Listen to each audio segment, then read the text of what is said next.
Hi everyone, Peter here from Flow High Performance, and in this video we will cover how to apply progressive overload in a hypertrophy training program.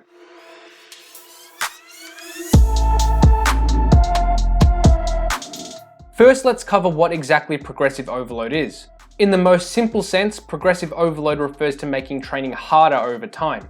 This can be applied in many different ways depending on the sport or exercise and what adaptations we are trying to induce. Therefore, we need to make sure the form of progressive overload we are applying is actually relevant to what we want to achieve. Progressive overload is an essential part of long-term success. Without progressive overload, we simply fail to adapt and improve over time. This is because our physiology only adapts when the stimulus is great enough to disrupt homeostasis. Once we challenge the body with a training stimulus, the body will adapt to this and maintain its current fitness level. It is only when we make the stimulus more difficult that we see further fitness adaptations.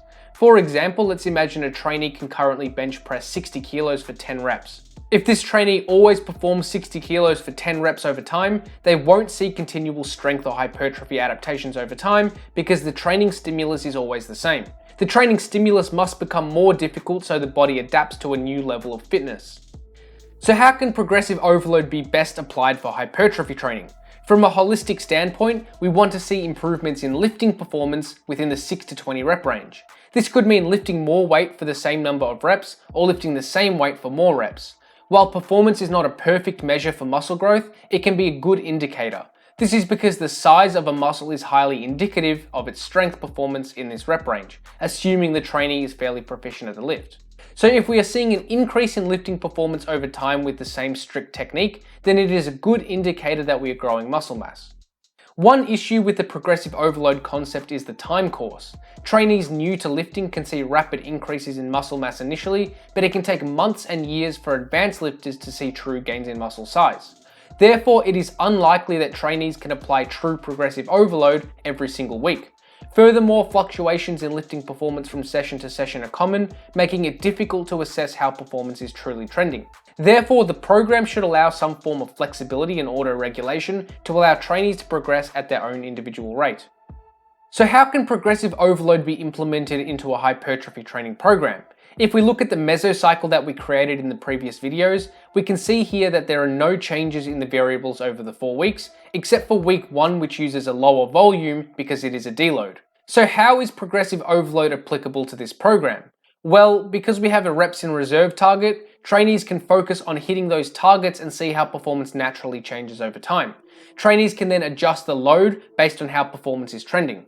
For some trainees, performance can be improved over the course of a single mesocycle, and for others, it can take multiple mesocycles in a row to see any improvements in lifting performance.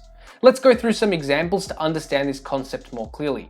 Here we have taken the incline bench press from day 1. In the first session, let's say the trainee uses a load of 60 kilos and performs 10 reps in the first set, 9 reps in the second set, and 8 reps in the third set. In week 2, they perform 60 kilos again, and now perform 10, 9, 9, 8 reps respectively. In week 3, they perform 11, 10, 9, 8 reps, and in week 4, they perform 11, 10, 9, 9 reps. So as we can see here, the trainee is gradually improving rep performance over time over the course of the mesocycle.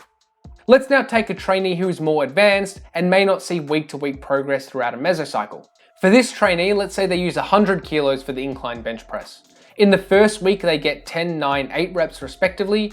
In the second week, they perform 10, 9, 8, 7 reps. In the third week, 10, 9, 9, 7 reps. And week 4, they perform 10, 9, 9, 7 reps again. So there is no linear trend in performance here because one mesocycle was not long enough to see performance improvements. However, if they continue to train for another 2 mesocycles after this, performance may look something like this. As we can see here, there are fluctuations in performance over time, although we can start to see a general trend of improved lifting performance over time. The time course is just much longer for this advanced trainee because they can't see muscle growth as quickly as a novice or intermediate trainee. So as we can see throughout these 2 examples, progressive overload hasn't been directly programmed, but it will still occur naturally based on the trainee's individual response to the training program. Thanks for watching, and hopefully you got something out of this video. Remember to subscribe if you haven't already.